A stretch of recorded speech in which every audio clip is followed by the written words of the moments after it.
Once upon a time, in the sun-baked town of Oguta, nestled between the shimmering waters of Oguta Lake in Imo State, a woman stood barefoot in her kitchen at 5 in the morning, stirring a pot of watery egusi soup with trembling hands, not because she was cold, but because she was trying very hard not to cry.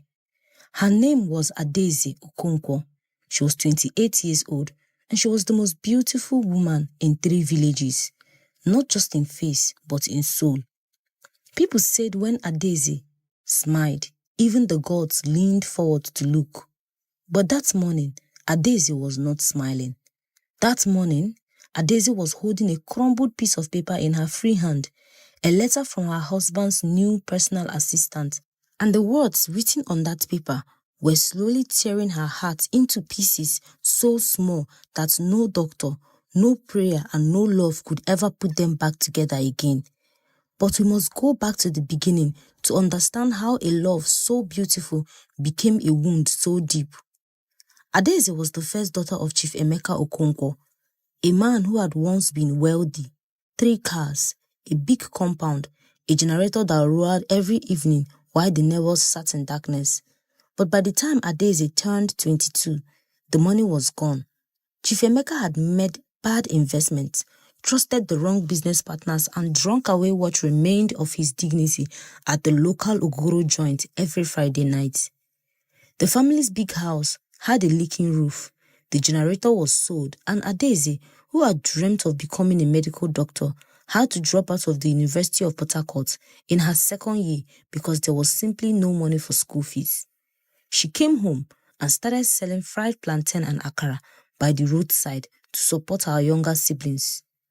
Chinyere, who was 16, and little Obiora, who was only 9 and still needed school materials. Every morning, Ada rose before the sun, set up her small wooden table beside the Oguta Owerri Road, and fried her plantain with the kind of focus and dignity that made older women stop and say, "That girl will marry well. God does not waste beauty and character." But the man who first noticed Adaeze was not rich, not even close. His name was Chukwuemeka Dike, but everyone simply called him Emeka D to separate him from the other Emekas in town. He was 29 years old, lean like sugarcane, with dark serious eyes and hands that were always rough from work. Emeka D was a motor mechanic. He worked at Baba Hassan's workshop at the junction, and his best clothes were a faded blue shirt and a pair of black trousers that had been washed so many times they had turned a tired shade of grey. He had no car, he had no generator. He lived alone in a single-room apartment behind the workshop and cooked his own food on a kerosene stove. The first time Emeka D came to buy plantain from Adaeze, he counted his money 3 times before handing it over, and even then, he was 50 naira short. Any other girl would have looked away, would have hissed under her breath, would have taken the 50 naira and packed only half the plantain. But Adaeze looked at this man, at his serious eyes, at his rough, honest hands, at the way he carried his poverty without shame, the way a soldier carries a heavy bag without complaining. She packed the full plantain and said quietly, "Balance me tomorrow." He blinked. "You don't even know me." "I know your eyes," she said simply. "They are not a thief's eyes." Emeka stood there for a full 10 seconds, holding his plate of plantain, staring at this girl like she had just spoken to him in the language of angels. Then he said, "What is your name?" "Adaeze." "Ada," he repeated softly, like the name was something precious that he was afraid to drop. "It means first daughter. You are well named." She laughed, and just like that, between a plate of fried plantain and 50 naira, something dangerous and beautiful began. Emeka D came back the next morning with his complete money and something else, a bunch of yellow Ixora flowers that he must have picked from somewhere along the road. He placed them on her table without a word. She tried not to smile, but she failed completely. They began to talk every morning, just small conversations at first, about the weather, about the town, about whether it will rain before afternoon, but slowly The conversations grew longer and deeper, like a river discovering it has more water than it knew. Emeka D told Adaeze about his dreams. He said he had a plan, a big plan to save money enough, open his own mechanic shop, then buy land, expand into buying and selling spare parts across the southeast. He spoke about his future like a man who had already been there and came back to report. Adaeze listened with her whole body. Most men she had known talked about money they already had or money they were pretending to have. Emeka talked about money like it was a destination he was walking towards on foot, slowly, steadily, without asking anyone to carry him. "You really believe you can do all this?" she asked him one morning. He looked at her with those dark, serious eyes. "I believe God put the plan inside me for a reason. I just have to be faithful to it." That was the day Adaeze Okonkwo, quietly, without telling anyone, gave this poor mechanic her heart. Of course, her father said no. Chief Emeka Okonkwo, despite his own poverty, still had the pride of a man who remembered better days. When Adaeze brought Emeka to the compound to introduce him, the old chief looked at this thin mechanic up and down with the contempt of a king reviewing a peasant. Then he laughed, a cold, humorless laugh that echoed off the crumbling compound walls. "A mechanic? You want to bring a man who cleans engine into this family?" Chief Emeka shook his head. "Adaeze, I did not send you to the university, even if it is only for 2 years, so that you will come home and give yourself to a man who cannot afford new trousers." Emeka D stood straight and said respectfully, "Sir, I cannot promise you what I do not have today, but I can promise you that I will never stop working until your daughter has everything she deserves." Chief dismissed him with a wave. "Come back when you have something to show. Come back when you have money to pay bride price. Come back when you are a man." Adaeze wept that night. Not for herself. She had already made her decision. She wept because of her father, who could not see that a man's hands were more important than his wallet. She wept because she knew what she was about to do would cost her. She married Emeka anyways, not in a big church wedding with lace and dancing, not with a canopy and a generator-powered DJ system. She married him quietly, with only Chinyere, her sister, as her witness, and old Mama Nenna from next door as her only elder present. She packed her few clothes into a bag, said goodbye to little Obiora, who cried and clung to her wrapper, and walked out of her father's compound. Chief Emeka did not come to the gate to watch her go. He sat inside his room and he did not come out. Their life began together in Emeka D's single room behind the workshop. It was a small room, one mattress on the floor, one plastic chair, one window with no curtain. The ceiling fan had only 2 blades and it wobbled so violently every night that Adaeze was convinced it would one day fly off and kill them both in their sleep. She used a piece of old wrapper as curtain. She bought a small pot and began cooking for them on his kerosene stove. The room was small, the money was small, but something in that room was enormous. Something warm and fierce and alive lived between them. In the way Emeka always saved the bigger portion of food for Adaeze, in the way Adaeze washed his work clothes every evening and ironed them with a cool iron, so that he always went to work looking sharp, in the way they lay on that thin mattress at night with their body pressed together for warmth and whispered plans and prayers and dreams until sleep finally took them. 3 years passed like that, then 4. Adaeze added to their income by starting a small provision business from their doorstep. Sachet water, biscuits, matches, Maggi cubes. She kept clean, detailed accounts in small notebooks. She never spent what was not agreed. She encouraged Emeka through every setback. A time when a customer refused to pay for a major engine repair and nearly broke him. The time the workshop owner raised his rent without warning. The time their kerosene stove exploded and burnt Emeka's arm badly enough to keep him for working 2 weeks. She sat beside him in that clinic, holding his bandaged arm, and she said, "We'll be fine. We have been fine before with less than this." He looked at her with eyes full of a feeling that had no name. "Ada," he said quietly, "if I ever forget who helped me become a man, may God remove everything he gave me." She did not know then that she should have written those words down. She did not know then that a day would come when she would need to show them to him like evidence. In their 5th year together, something shifted. Emeka had quietly been doing something none of them fully understood. Between his mechanic work and the small money Adeze gave him from her provision business, he had been making small investments, buying fairly used car parts cheaply and reselling them to workshops in Owerri and Onitsha. He had connected with a man in Lagos who imported second-hand spare parts from Belgium, and through sharp negotiation and fierce consistency, Emeka had slowly built a reputation as a reliable parts dealer. The money began to trickle in. Then it began to flow. In their 6th year, he opened his own workshop. In their 7th year, he bought a Sienna bus and hired a driver.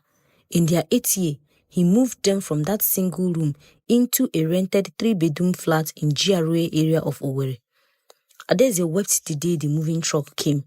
She stood in that small room one last time and looked at the window with the old wrapper curtain, the ceiling with its 2-bladed fan, the floor where their mattress had sat for 7 years, and she cried the way a person cries when they are leaving a place that made them who they are. Emeka held her from behind, his chin on her shoulder. "Why are you crying? We are going to something better." "I know," she said, wiping her face. "I just want to remember where we came from, so we never forget." He kissed her cheek. "How can I ever forget, Ada?" How could he ever forget? Those words would haunt her later like a ghost that refuses to go home. The year Emeka D's business truly exploded was the year everything else began to quietly and slowly die. It started with a government contract. Through a connection he had made at a trade fair in Abuja, Emeka won a supply contract to provide fleet maintenance parts for a state government transportation company. It was the kind of contract that changes a man's life in a single signature. Overnight, his company, which he had registered as DK Automotive and Logistics Limited, went from a modest operation to a fully active business with 12 employees, a warehouse in Owerri, and a fleet accountant with one of the biggest banks in Nigeria. The money was not just good, the money was extraordinary. Within 6 months, he bought land. Within 9 months, he started building a house in the most expensive estate in Owerri, a 5-bedroom mansion with a boys' quarters, a swimming pool, and a compound so large that Adeze sometimes walked around it in the evening just to fill the space. Adeze watched her husband rise with a pride so fierce it made her chest ache. She cooked big meals to celebrate every new milestone. She dressed up on his business dinner nights and sat beside him at tables she had never imagined herself sitting at. She smiled at his new business partners, answered questions politely, and went home to iron his shirt and pack his traveling bags for every trip. But somewhere around the 10th month of his new wealth, somewhere between the 3rd business trip to Abuja and the night he came home at 2 in the morning, smelling of a perfume that was not hers, Adeze began to feel something she could not name. It was not yet pain, not yet fear. It was more like a cold draught coming through a crack in a wall, the kind you feel before you know that the wall is broken. She first noticed the phone. Emeka had always kept his phone on the dining table when he came home. It was a habit they both had, phones on the table, faces to each other. But now the phone went everywhere with him, to the bathroom, to the kitchen, under the pillow at night. Once, when it rang and he saw the screen, he stood up and walked to the balcony to answer it, closing the glass door behind him. Adeze sat at the dinner table and listened to the muffled sound of his voice, lower than usual, softer than usual, and she did not say anything. She told herself it was business. She told herself successful men had complicated phone calls. She told herself she was being the kind of woman who trusted her husband. She told herself these things every day, louder and louder, the way a person hums to block out a sound that frightens them. Then came the new assistant. Her name was Fikite Mokenem, She was Ethiopian, 24 years old, tall and beautiful in a way that even made other women stop and look. Her skin was polished like mahogany, eyes that were like dark honey, a voice smooth and low as a cello string. She had been hired, as Emeka explained, because his business was now expanding into East Africa and he needed someone with connections and language skills in that region. Adaeze met Fikete once at the company's end-of-year dinner. The girl was professional. She was polite.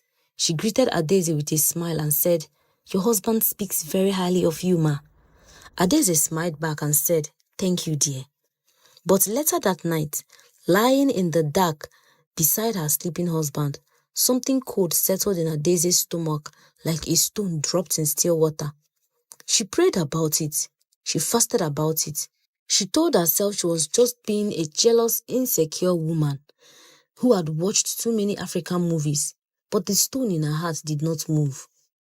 The changes in Emeka were not sudden. That is the cruelest thing about this kind of betrayal. It does not come like a thunderstorm that you can point to and say it's changed on that day. It comes the way dry season comes, slowly, gradually, the air losing its moisture, the grass going from green to yellow to brown, so slowly that you almost don't notice until one morning you look around and everything is dust. He stopped calling her Ada. That was the first thing. He started calling her Adaeze, the full name, the formal name, the name strangers used. It sounds like nothing. It sounds like a small thing, but to a woman whose husband had called her Ada for 9 years with a warmth that made the name feel like a home, hearing him say Adaeze in that new flat tone was like watching him take a family photograph off the wall and replace it with something strange. He stopped eating her food. Not completely, but he began traveling so frequently that the weeks would pass without a shared meal. When he was home, there was always business dinners, always restaurants, always the partners are expecting me. Adaeze's pot sat on the stove, full, and she ate alone at the big dining table in the big, silent house. He stopped touching her. This one she could not explain away. 9 years of marriage had taught her the rhythm of her husband's body, the way a farmer knows the rhythm of seasons. She knew when he was tired. She knew when he was worried. She knew the difference between the sleep of a man at peace and the sleep of a man carrying something heavy. He was carrying something. She felt it in the stiff way he lay on his side of their large bed, his back to her, as far from her as the bed allowed, as if touching her was something he was trying to avoid. One night, she reached across the dark and touched his shoulder gently. He did not turn. He did not move, but his shoulder stiffened slightly, just slightly under her hand. She pulled her hand back. She lay in the dark and she was very, very quiet. And for the first time in 9 years of marriage, Adaeze Okonkwo cried alone in her bed with her husband beside her, and yet she did not make a single sound. The letter came on a Tuesday. Adaeze was in the kitchen preparing ofe onugbu for dinner when she found it. Not on the table, not addressed to her. She found it fallen from the pocket of Emeka's suit jacket that she was about to send to the dry cleaner. It was folded into a small square, and it had been already opened and read. She almost did not open it. She stood in the kitchen for a long time, the folded paper in her floury hand, the soup bubbling softly behind her. She had a voice inside her say, "Put it back. Sometimes once you see them, you cannot unsee." She had another voice say to her, "You already know. You have known for months. The only thing left is to decide whether you will face the truth or hide from it." She opened the letter. It was short, written on the personal stationery of Fikete Mokenem, and the words, warm, intimate, grateful, alive with joy that was unmistakably the joy of a woman who had been loved. The words told Adaeze everything. "I know this is not simple. I know there are things to arrange and people to think about, but last night was real, and I know you felt it too. Whatever you decide, I am here. I'm not going anywhere. F." Adaeze read the letter once. Then she folded it back exactly as it had been, and she placed it back in the pocket of his jacket. She turned off the soup. She sat down on the kitchen floor, her back against the cabinet, her knees to her chest. She did not move for a very long time. When Emeka came home that evening and called out her name from the living room, "Adaeze, Ada, where are you?" using both versions of her name in the same breath, as if he had temporarily forgotten which one he now used. She called back from the kitchen in a perfectly steady tone, "I am here." She did not tell him what she found. Not yet. She was waiting to see what he would do. She was giving him a chance, one last chance, the way you hold the door open for someone who is still deciding whether to walk through or walk away. She gave him 2 weeks. In those 2 weeks, Emeka came home every evening, looking like a man balancing 2 worlds and slowly dropping the both of them. He was distracted. He looked guilty. She could see it in a way he could not quite meet her eyes at dinner, in the way he sometimes started a sentence and then stopped in the middle, as if he had forgotten who he was talking to. On the 15th day, Adaeze sat across from him at breakfast, looked at him directly and said, "Tell me about Fikete." The cup of tea stopped halfway to his mouth. The silence that followed was so heavy, so complete, that Adaeze could hear the wall clock ticking from the living room, could hear the gardener's hoe hitting the soil outside, could hear her own heartbeat like a drum being played at a funeral. Emeka set the cup down. He did not look at her. And in that single moment, in the way he set that cup down slowly, deliberately, as if he needed time to arrange his face, Adaeze understood that the man sitting across from her was not the man she had married. The man she had married would have looked her in the eye. The man she had married would have never needed to arrange his face. "Ada," he said finally, and the old name, the soft name, the home name in his mouth in that moment felt like a blade. "Don't call me that today," she said quietly. "Not today." He looked up then, and what she saw in his eyes was worse. It was worse than anger and worse than denial. What she saw was confirmation, and something that looked terrifyingly like relief, as if a part of him was glad that the secret was finally out, as if carrying it had been only a burden and not the sin itself. "It's complicated," he began. "Then uncomplicate it," she said. He could not. What followed in the next 30 minutes was the worst terrible conversation of Adaeze's life, because Emeka did not shout. He did not lie dramatically or deny furiously. Instead, he spoke in a low, careful voice, the voice of a man who had rehearsed this. He said things that cut deeper than any shouting could. He said he had changed, that the man who lived in that single room was a different man from the man he was now, that different men sometimes needed different things. He said Fikete understood his word in ways that, and here he stopped. This was the place where the blade went deepest, in ways that were difficult to explain. He said he still cared for Adaeze, that she had been his partner through the struggle, and he would never forget that. "You would never forget?" Adaeze repeated softly. "You told me that once before, in the clinic, when your arm was burned. You said, may God remove everything he gave you if you forget who helped you become a man." He was quiet. "I remember every word you ever said to me, Emeka," she said. "I kept all of them like money saved for an emergency. I thought I was being careful. I thought I was being a good wife." Her voice did not break. Her eyes did not water. She had spent 15 days preparing for this moment, and she was not going to fall apart here, in front of him, or give him the thing that would make him feel better about what he had done. "What do you want to do?" she asked him. He looked at his hands. "I think," he said slowly, "I think we need to talk about separating." Adaeze stood up from the table. She picked up her cup of tea. She walked to the window. She looked outside at the big, beautiful compound, at the garden she had planted with her own hands, at the swimming pool that still had the inflatable swan in it that she had bought as a silly joke for their last anniversary. She looked at all of it for a long time. Then she turned around and looked at her husband. This man she had walked out of her father's compound for. This man she had slept beside on a floor mattress for 7 years. This man whose rough mechanic hands she had held in the dark and told, "We'll be fine." She said 5 words to him. "I will not beg you." She set her cup down.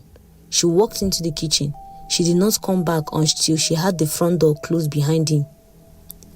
The news spread through Oguta and Owerri the way fire spread through dry harmattan grass. Fast, complete and merciless. Emeka was building a new house, not the mansion in the estate. That one was already done. He was building another house in Lekki, Lagos, and people who knew things said it was being built for 2 people. People who knew more things said one of those people had a smooth low voice and honey dark eyes and was 24 years old. Adaeze had the news from Chinyere, her younger sister, who called her on a Thursday evening in a voice shaking with outrage. "Ada, please tell me this is not true. Tell me my brother-in-law is not doing this thing." Adaeze was quiet for a moment. "Who told you?" Mamu Gochi saw it on Facebook. He posted a photo of the foundation with her beside him. Adaeze closed her eyes. A man had posted a photograph of the foundation of the house he was building for another woman on Facebook, where their mutual friends were, where their family members were, where people who had attended their wedding, as small and quiet as it was, could see it. She thought about what it takes to do something like that. She thought about the particular kind of cruelty that is not even aware of itself as cruelty. The cruelty that comes from not hatred but from indifference. From having moved on so thoroughly in your mind that you simply forget that other people are still standing in the place you left. "I am fine, Chinyere," she said. "How can you be fine, sister?" "I'm fine," she said again, more firmly. "I will call you tomorrow." She put the phone down. She sat in the big living room of the big beautiful mansion. The ceiling was high and white. The furniture was imported. There were flowers in a crystal vase on the center table. She had put them there herself 3 days ago. There was a painting on the wall that she had chosen from a gallery in Abuja in one of the last trips they took together before everything changed. She looked at all of it. Then she did something unexpected, something that surprised even her. She laughed. Not a happy laugh, not a bitter laugh either. Something in between, a simple laugh that comes when a person finally stops fighting the truth and simply lets it land. A laugh that is also underneath the breath of a woman deciding she was not going down. The lawyer's name was Barrister Ngozi Ude, and she had an office on Douglas Road in Owerri with a potted plant by the window and a manner so calm and precise it made complicated things feel manageable. Adaeze went to her on a Monday morning, dressed carefully in a blue Ankara blouse and a dark skirt, her hair neatly pinned, her face composed. Barrister Ngozi listened to everything without interruption. When Adaeze finished, the lawyer folded her hands on the desk and said, "Tell me about the years before the wealth. Tell me what you contributed." Adaeze opened her small bag and brought out a notebook, a worn blue notebook, the same kind she had used to record the accounts of her roadside provision business all those years ago. Inside it, written in her careful small handwriting, were records, years of records, the money she had contributed to their household, the money she had given him for his first spare parts investment, dates, amounts, conversations she had written down after they happened. Not because she expected to need them as evidence, but because she was the kind of woman who recorded things. She believed that a life should be accounted for. She found comfort in clean written order of truth. Barrister Ngozi looked at the notebook for a long time. Then she looked up at Adaeze with something in her eyes that was close to respect. "Mrs. Dike," she said, "you came prepared." "I've been prepared my whole life," Adaeze said quietly. "It is the one habit poverty teaches that money cannot take away." Emeka did not expect a fight. That was his mistake, the final and most complete underestimation of a woman he thought he knew. He sent his own lawyer with an offer, a lump sum payment, the car she drove, and the right to remain in the Owerri mansion for 2 years before he sold it. Generous, his lawyer had said. Adaeze's response, delivered through Barrister Ngozi, was 7 pages long. It detailed every financial contribution she had made to their household from the day they married. It included records of the provision business income she had channeled into his first investment. It referenced with date the period when her small roadside business had been the only income feeding them both while he built his client base.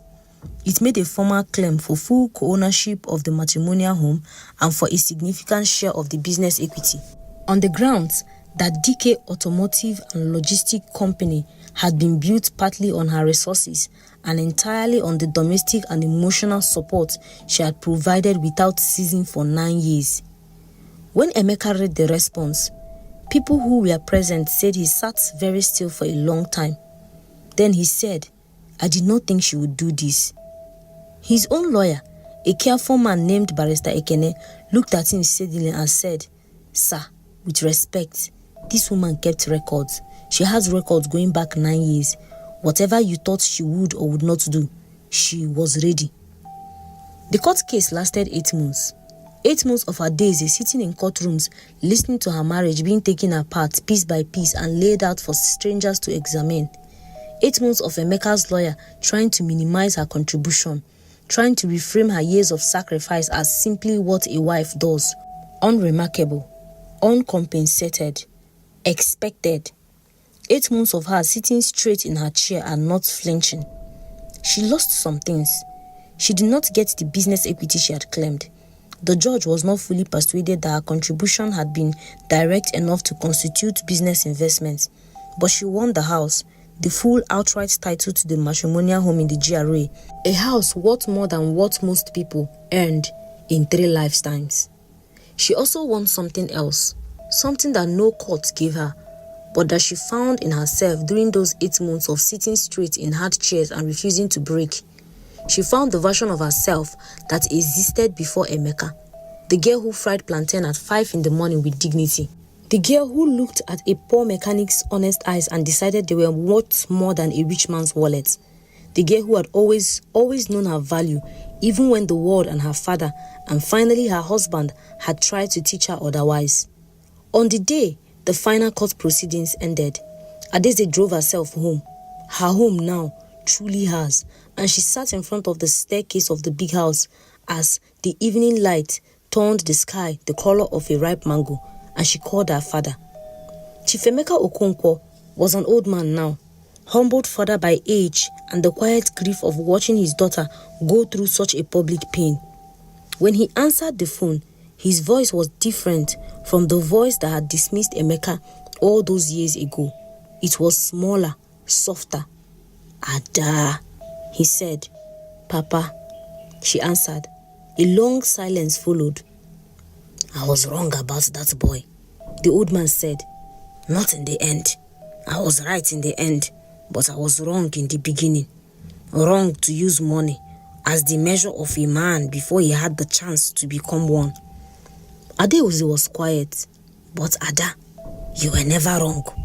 You saw him correctly from the start. And when you saw that he changed, you handled it with the dignity of someone I did not fully raise.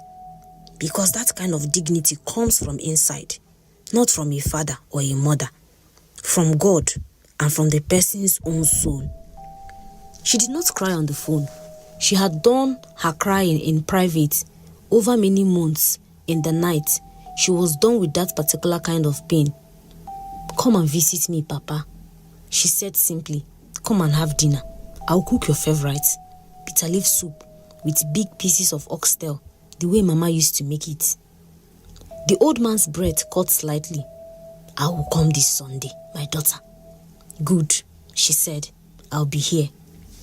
2 years later, Adeze Okonkwo, she had taken back her maiden name, worn it again like a garment she had stored carefully and retrieved without shame. She was 38 years old. She had converted one wing of the mansion into a vocational training center for young women who had dropped out of school, young women like she had been, young women who needed to learn a skill, start a business, build something of their own before they handed their hearts to anyone. The center was called Ada's Table, a name that made older women in the neighborhood smile, because in Igbo tradition, Ada, the first daughter, held a special place. She was the one who carries the family forward. She was the one who serves at the table and also sits herself at it. Little Obiora, not solely to anymore, now 25 and studying engineering at the University of Lagos, called her every Sunday without fail. Chinyere had gotten married to a man who could not stop talking about how lucky he was, and Ada had danced at that wedding until her feet ached. She herself was not in a hurry for anything. She had learned something during those years, during the love and the poverty and the hope and the rise and the betrayal and the long, hard climb back to herself. Something she now said to the young women at her training center whenever they came to her with broken hearts and confused eyes. She simply said it the way she said most true things. Don't be afraid of a man who is poor or a person living in their struggle. Poverty is not a character flaw, but watch carefully. Watch who he is when he has nothing. Watch whether he is grateful or ashamed. Watch whether he credits the people who helped him or forgets them conveniently. Watch whether his character grows as he grows, or whether the money fills him up and pushes everything, including you, out. Because wealth reveals, it does not change people. It reveals what was always there, waiting. And you must also know yourself. Know your own worth before you lay it at someone's feet. Keep your records, keep your dignity, keep your name. A woman who knows who she is cannot be completely broken. She can be hurt. She will be hurt. That is life and love and the price of caring deeply about anything. But broken completely? No. Not if she knows her name. Not if she remembers where she comes from. Not if she does not let anyone, not poverty, not love, not betrayal, not even a beautiful mansion with a swimming pool and imported furniture, make her forget that she was valuable before any of it, and she's still valuable. The young women listened. Some of them cried. Some of them wrote things down. And Adaeze Okonkwo stood before them, not bitter, not broken, not small, and she smiled. And just like people used to say in Oguta, all those years ago, beside the shimmering waters of Oguta Lake, when Adaeze smiled, even the gods leaned forward to look. The moral lesson of this story reminds us that love is not a mistake. Loving fiercely, giving completely, sacrificing without counting, those things are not weaknesses. They are marks of a person with a great heart. But love should never cost you yourself. The moment you begin to disappear inside a relationship, the moment your name becomes a formality, your presence becomes a background noise, your contributions become invisible, that is not love asking something of you. That is something else entirely. Give love, give it fully, but hold on with both hands to the woman or man you were before the love began. Because if the love ends, that person who existed before is who you will carry home.